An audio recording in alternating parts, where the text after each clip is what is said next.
Yes, it's really great to be here on our Mind Body Link podcast. Welcome. It will be really useful and I'm sure you will take a lot. It's much more than that, isn't it? It's on a profoundly deep physical and psychological level. Research says a lot, but much more important to see practice. When we talk about physical health, we undeniably have to talk about mental health. Sign as well that probably you have high cortisol and show our expertise. Yes, exactly, of which we have a lot, by the way. Welcome everyone to our podcast. It's Mind and Body Link podcast, and I'm sure you will get a lot from both practitioners. And so we are together today, health coach and psychotherapist. So this is the first in what we hope will be a really interesting and engaging series of podcasts. I'm Rebecca. I'm a fully qualified psychotherapist. I have a master's degree in psychotherapy and I see clients in private practice, but I mainly now am going into corporate environments as there is a much higher demand for mental health training in the workplace. And I've noticed that I'm working more and more with men, which is something that we have in common. So how we link together. Yeah. So I'm Tetiana and I'm a health coach and I have a master degree in pharmacy and I'm a nutritionist in the same way. And I feel I can be really helpful in terms of how body works and how holistically build a lifestyle around men's health to get the most of body, energy, be productive, and that where we find each other really interesting.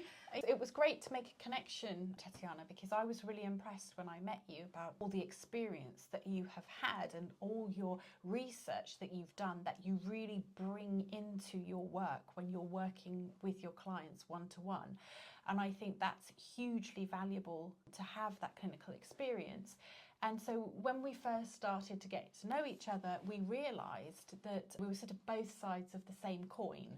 When we talk about physical health, we undeniably have to talk about mental health because there's really no separation.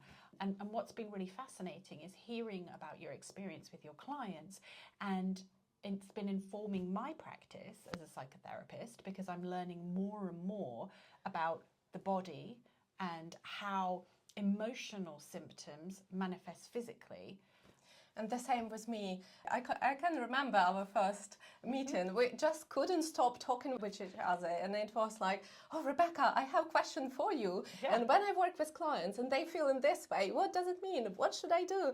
And it was like endless. And we thought we definitely need to talk in public because it's really useful, not just for us as practitioners, but people can gain a lot knowledge and understanding. Yeah. And as you said, research says a lot, but much more important to see on practice. And it's really cool to meet real practitioner who sees clients every day and see how implement this in a real life and real stories to make real results for people and performance, because knowledge doesn't make any sense if you can't implement it. Absolutely. And I think that's one of the things that we've really come to agree on, is that having this body of research is really fantastic, but how you actually use that in the room when you're with your client, it is what really matters, and what they're able to take away from the session in terms of being able to provide tools for living basically a healthier lifestyle. And that's whether we're talking physically, mentally, and obviously as we are both. So there's lots of crossover there. So share with your practice, because it's really interesting and I have a question for you. And that's the other thing. We've been messaging each other. I have a question for you. Oh, but actually I have a question for you. So we've got lots of questions for each other, which is one of the reasons we wanted to do this podcast, because we thought, well, why not actually share the answers with a wider audience? So hopefully you'll find it interesting and you may even get some answers to some of your questions. We'd also really like some feedback. So please feel free to leave in the comments or message us directly if there's any topics that you would like us to discuss. So leave a comment if that's sensitive, because both of our areas, yours as a psychotherapist and mine as a healthcare, it's both really sensitive areas. So if you feel not quite comfortable, direct message is really welcome, because we want to discuss topics which are relevant and interesting for us and for people who listen to us. Absolutely. So feel free, everything will be anonymised. We won't be mentioning anybody's names. Feel free to use this as an opportunity to maybe ask some questions that you wouldn't usually ask your regular healthcare practitioner for whatever reason. So it's really good to have this platform to do that. And this is seen with men audience. They don't ask questions and they waiting for the last moment when I don't know what should happen for them to really think about I need help, but it's really rare, which is really sad. So one of the things we're also combating in our work is stigmatization of basically asking for help. So whether that's physical help or mental help, just really normalizing this idea that we are all human beings, we are all created more or less in the same way, and actually we have certain requirements for good health. And these are nothing to be ashamed about or embarrassed about, but simply just facts. So one of the things I'm really passionate about as a psychotherapist is thinking about mental health in the same way that we think about physical health. Yes. So where somebody might quite happily say, I've broken my arm, it needs to be mended, can you fix it? Can we also take that approach when it comes to mental health? So I'm suffering from anxiety, I'm suffering from depression, I need an intervention. And remove this shaming stigma that comes so often with something that is emotional. That's really true. And if that's painful, you don't wait until something bad happened. But with the mental health, it's not pain. It doesn't feel, it's uncomfortable, it's really bad, but you don't feel it physically. And it's really important. So I have a question for you. Please. How does stress impact? It was a topic we thought about to talk. How does stress impact mental health and how to understand where at this point you really need to... It's a really good question. I think stress is such a vast and important subject, and it's one of the reasons that we've decided to talk about it here, is because stress affects us all in varying different ways. And when it comes to mental health, although stress itself isn't a mental health condition, it does attribute highly to anxiety and depression, which are both mental health conditions. So when we talk about mental health, we need to be aware of stress.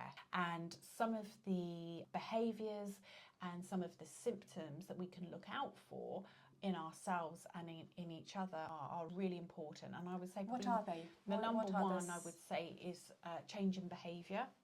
So if you notice it in yourself that you are no longer looking forward to activities that you previously used to enjoy, if you find that your mood is low, you're preoccupied, you're thinking about other things, you don't feel well in yourself, you're more forgetful, these can all be signs that you're actually experiencing a high level of stress. But I would like to ask you, Tetiana, from a physical perspective, and this is something hopefully that will inform my practice, is what are the physical signs that show that somebody is particularly stressed? Stress definitely has a really big impact on our body, how we feel. And quite often when people come and they want to introduce physical activity or some changes in lifestyle, and it doesn't happen, and my question is, how do you feel mentally? Because if you're a person under the stress, we can't implement any other changes. In the same time, physical activity can help, good sleep can help, but actually when person under the stress, it causes high cortisol, adrenaline, high hormonal level, which not allowed you to sleep well. We will talk about cortisol on our next podcast because it's a big topic, and that would be great to understand the peaks and how it impact your sleep and melatonin levels and a lot out of that.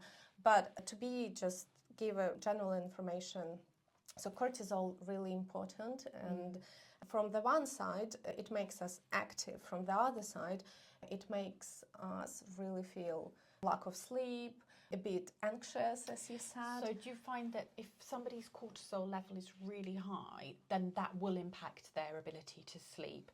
It will bring on some of the physical feelings of anxiety as well. Yes, and also it's common sign, but not obvious when people can't wake up energetic in the morning. Mm-hmm. It means that cortisol can be in a normal level, to be honest, Right. but it can be a wrong cycle. Right. And then it's absolutely messing out all the normal circadian cycle. When we wake up energetic in the morning, we feel great, we don't need coffee to feel great, we move through the day, and then in the evening we feel sleepy and we quite happy to go to sleep. Yeah. Have a deep, nice sleep, and in the morning you can wake up without alarm goes off. And that's the perfect picture. And during the day you feel energized. Also, under the stress, because of cortisol, we can have high blood pressure. Right. So Yeah, high it's a blood big one. pressure, first we say what's your stress level, what's your caffeine intake, and then Interesting. other stuff. But it's a scene, and I saw quite a lot of people who just sorted their blood pressure by sorting their mental health. It's interesting, this link between the sort of, well, I suppose the lifestyle is what we're really addressing, because one of the things that struck me then when you were talking is this idea of waking up, feeling refreshed, not needing to have a cup of coffee to get you going. And I think, myself included, I have a cup of coffee every morning. I don't feel that I could wake up without my alarm, to be honest. And I think the majority of my clients that I work with, and possibly you as well, I find fall into a lifestyle cycle of needing a coffee in the morning to get going, and then perhaps caffeinating during the day to keep going. But then, like you've just said, which is really interesting about the cortisol in the evening, if it's not going down naturally, behaviourally, what are we inclined to do? And I speak for my clients and for myself, grab a glass of wine, have something to take the edge off it. We also, should we have a drink, take the edge off it? It's been a long day, let's have a drink. And this has sort of become a normalised language and behaviour.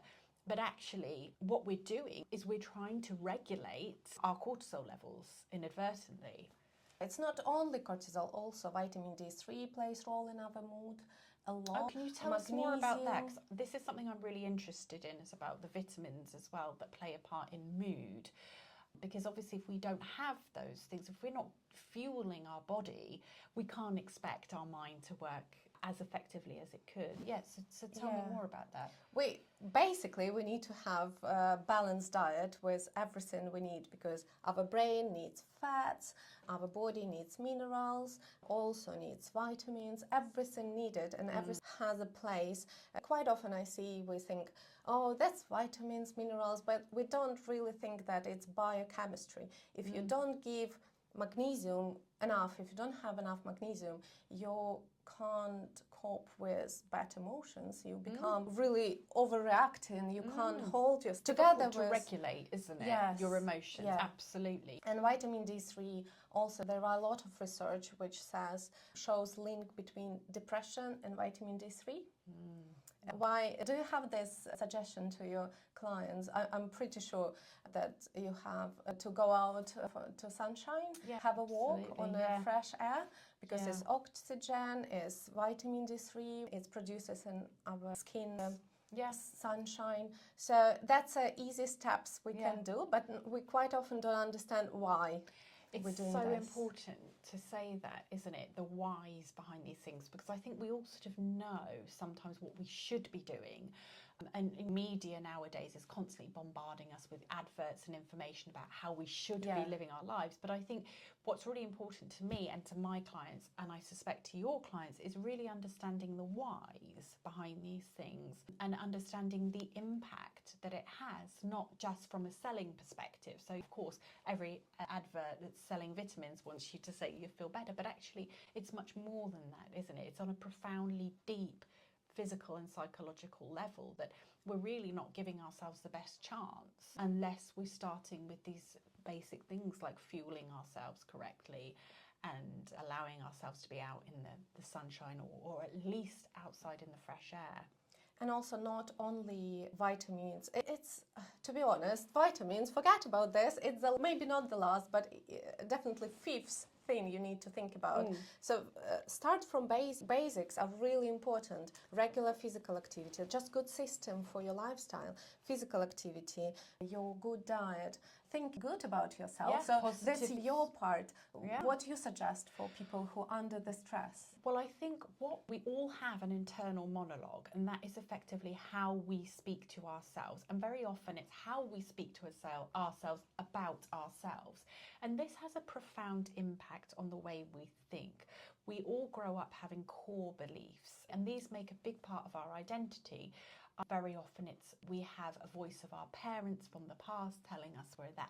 And fundamentally, what it comes down to is, as an adult, you hold on to these core beliefs. And the thing I talk about in my practice is rewiring some of these thoughts. So we are really the master of our own minds, because we do get to dictate those thought patterns. And I think the first step in understanding how we think why is just taking note, just noticing what we're thinking. Are we thinking things like, I'm going to a job interview tomorrow, oh God, I'm never going to get the job, I'm not good enough? Is that our default thought? Or is the default thought, I'm going to a job interview tomorrow, they'd be lucky to have me? I know what I'm talking about. So it's just making these choices about how we speak to ourselves along the way that have such a profound difference on how we feel, really. And it can also lower stress levels down. So changing your thoughts, it works both sides. Changing your thoughts, you're calming down your body. When by your thought, you can cause high cortisol level. If you think, oh, something really bad gonna happen, and your body reacts on the stress, your body doesn't see what you see, and your body doesn't understand whether you created this thought or it's real danger. Yes. It's you thinking about danger, about something awful gonna happen, but your body thinks it's real. Let's do adrenaline, cortisol. Yes. We need to fight because it's fight. Absolutely. It's really interesting you say that, because I work a lot with this sort of fight, flight and freeze. And this really goes back to very primitive roots, when we were a lot more primitive. We weren't so sophisticated, certainly not mentally. And this idea that our brain doesn't discriminate, it just knows these are the hormones that are pumping around. And I think that's something that's really important, just to remember some of these more primitive origins when we're working with our clients. Really, really important to understand that you work on both sides. And together with this, even if your stress is real, we don't say that forget about everything and you not living in a stress. We do, many of us, every single day, in stress levels much higher than any previous decade of we just everything so quick and under the stress. But if you really have strong body, you put your body under exercise, you train your body, you feed your body well, you don't have underlying health issues, diabetes, high blood pressure, and stuff like metabolic changes in your body. Your body is strong enough to hold all of this. But if there's some leaking system, it can cause even more health problems. So our task to fulfill ourselves physically and also have mechanism, healthy coping mechanism. Yes. You can you learn from psychotherapy or find what actually the process? Do you find with clients their own way, or do you teach them how? It depends, because sometimes my clients will come to me with unhealthy coping mechanisms. So what I would describe as an unhealthy coping mechanism is, like I mentioned before, perhaps being reliant on alcohol to lower stress levels. So that's something that we would like to ideally do, is remove the alcohol from the equation. So what can we replace as a coping mechanism instead of using alcohol? So very often we talk about the power of breath. We talk about doing something that is body linked, like yoga or meditation. It's really about finding that way of regulating without needing something that we become dependent upon, like alcohol, which ultimately has some negative effects. Yes, smoking, alcohol, absolutely. Extra training. It's quite often I see in my practice when people coping mechanism. It's really hard training, but Right. physical activity is Yeah. good. But if that's a normal level, if that's overtraining, it's again stress for your body. Yeah. And it's instead of releasing, lower your cortisol level, it's higher your cortisol level because you're Yes. overtraining and not eating enough for that. I had this kind of client, Right. and physical check goes wrong, but person says, I'm exercising every single day, twice a day. And so, Interesting. what do you eat? It's really low eating level. It's really high level of exercise. So you're overtrained. Yes. So So what everything would you good suggest to that client in that situation? So you've got somebody who's coming, they're overtraining, not eating enough. What would be your sort of approach to helping them with that? We need to regulate lifestyle in a way it's healthy. We need to have a system which allowed your body develop and train, but also we need to give enough of food. So skipping breakfast quite often leads to high cortisol. So in some cases it's good, and the others, if you're on a high cortisol level, you can't skip breakfast. And if you don't want to eat in the morning, it's a sign as well that probably you have high cortisol. Right. And instead of goes down, it doesn't go down, and you don't sleep enough, you don't have detoxification. So yes, it's very typical, isn't it? I find with my clients, they'll come to me and say, I've lost my appetite. I'm so stressed, I can't eat. That's cortisol. And that's something that we try and address when it comes to the thought patterns, so on. But actually, it needs that holistic approach. It needs a good foundation and understanding that one needs to eat at certain times, backed up by how we speak to ourselves with that internal monologue as well. So I think it's a really good idea. We talk about this in our next podcast, about cortisol, how it affects and what the cycle, and how to lower cortisol in a both perspective from mental and from physical. Yes, absolutely. It would be a really good topic. Yeah, and it is a lot. And if anybody has any specific requests or questions, feel free to leave us some comments. But this is definitely something that we will explore more next time. Yes. So comment if you have a question, if you want us to discuss from our perspective of research, our practice, if you want to know more about some specific question or general topic. We're open to questions. And you can message us directly and one of us will get back to you. So, and let's talk about stress and cortisol next podcast more. I can't wait. See you next time. Bye. We didn't introduce our podcast. No, not really. Let's try again. It was good beginning.